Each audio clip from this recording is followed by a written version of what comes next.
Emergency Alert System. This is Sheriff Alex Villanueva.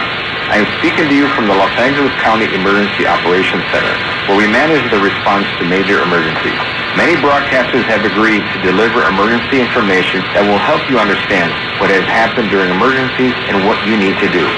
When you hear a real emergency alert system warning or alert, you should immediately tune to one of those radio or TV stations. This concludes the test of the emergency alert system.